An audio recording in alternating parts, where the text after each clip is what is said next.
Hello again, fellow investigative interviewers. Welcome to another episode of The Practitioner. Today we'll be talking about the opening instruction.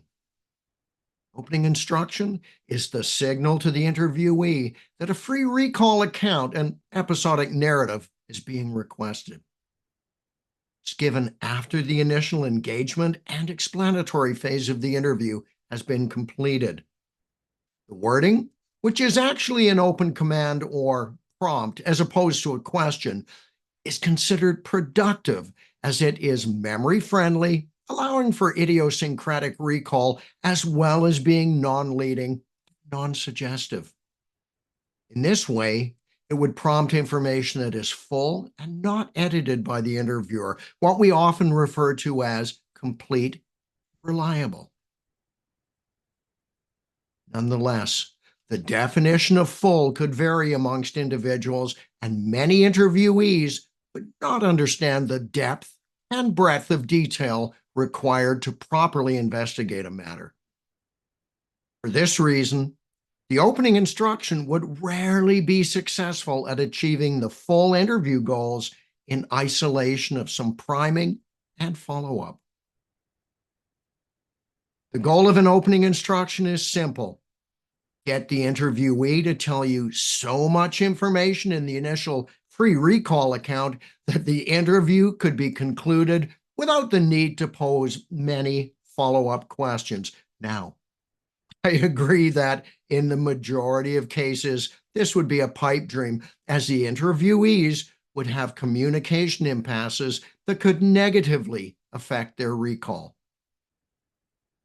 Here are a few reasons the information flow might be thwarted or diminished. Anxiety about being involved in a foreign process caused by not knowing enough about the interviewer or the agency for which she works. Fear or mistrust of the interviewer.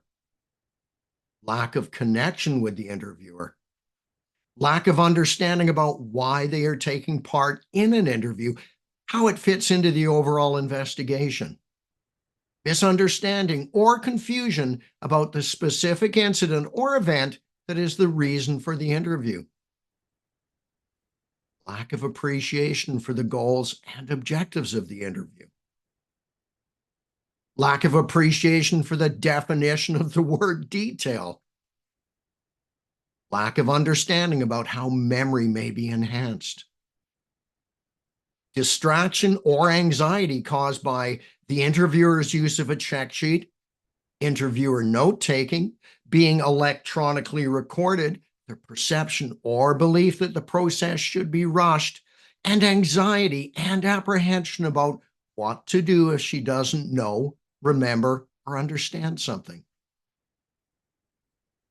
This is why it would rarely be wise to omit a robust engage and explain phase before presenting the opening instruction. For the opening instruction to have the most impact, it must be understood. It cannot be complex or long-winded. It must be direct and concise. Simply rephrased in a polite demand that you want the interviewee to give you the primary goal of an interview, information that is complete. You want them to tell you about everything, about the event for which they are being interviewed. The opening instruction is, I want you to start at your beginning, wherever it's important to you, and tell me everything. Notice that it is not, tell me a little bit about, as these words, if followed, might only get a little bit of information, and you don't want a little bit, you want it all. You could achieve similar goals by varying the instruction to start wherever you think it's important and tell me everything. The starting point is still left up to the interviewee and is, therefore, memory-friendly to each individual. It is also trauma-informed, as it would not be taken to be a prompt to give a chronological account, which might be difficult for some. Understand that asking for relevant Information might not prompt the same level of detail, as many people may not know what would or wouldn't be relevant to the investigation, but would know what was important to them. Don't run the risk of assuming that you know better than the witness about where the matter started. Imagine interviewing a domestic violence victim and asking her to start from the time her husband had come home from work that evening. Although this may be a logical starting point for you, it might prompt the omission of information important to a full understanding of the events. What if, in fact, the aggressive behavior had started earlier in the day? Perhaps the husband had called the wife earlier and threatened her. Maybe the physical violence later in the day had started because the wife had threatened to leave him 2 days earlier. Perhaps, as is often the case, the violence and possibly coercive control had started years earlier. Whatever happens, do not kowtow to the pressure to provide a starting point to the witness.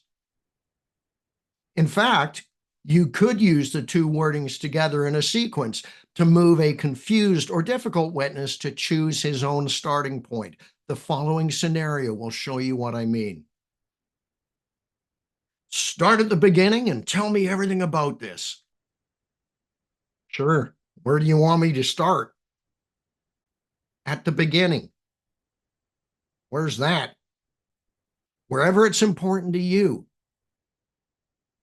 Sure. Okay. So I was at work yesterday, just doing my normal things when, should this go back and forth too long, you would have to either have a polite discussion with the witness to find out what the impasse was about or move to another tactic, often referred to as the bookends. Choose a start and end time and have the interviewee tell you everything between them. It would look like this. Jim, I will make it easy for you. Start from the moment you woke up that morning and tell me everything up to the point you fell asleep that night.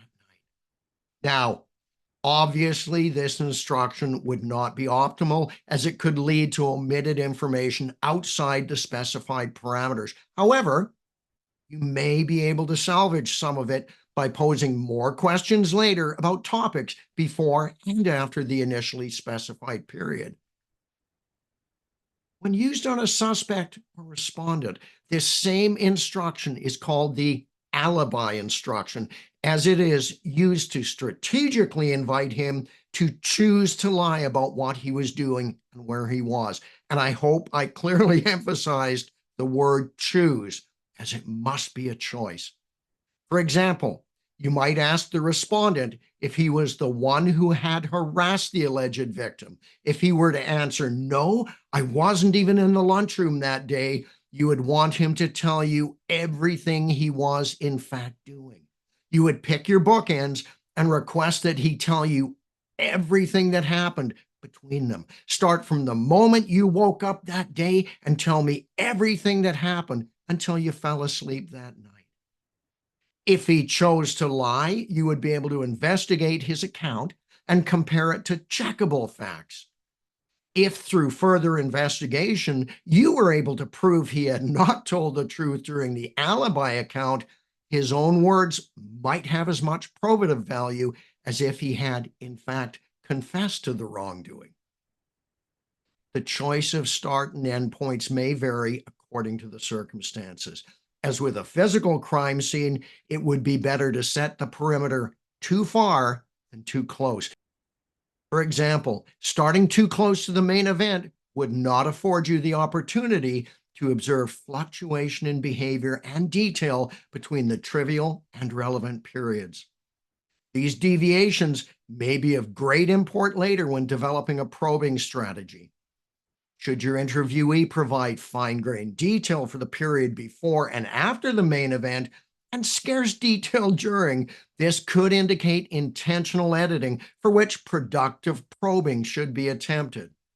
Be aware that the specific wording used for the bookends may lead to a different result. If the interviewee had gone to bed at 8 o'clock p.m. but had not fallen asleep until 11:30 p.m., He might omit important information if asked to account to the point of when you went to bed, as opposed to when you fell asleep.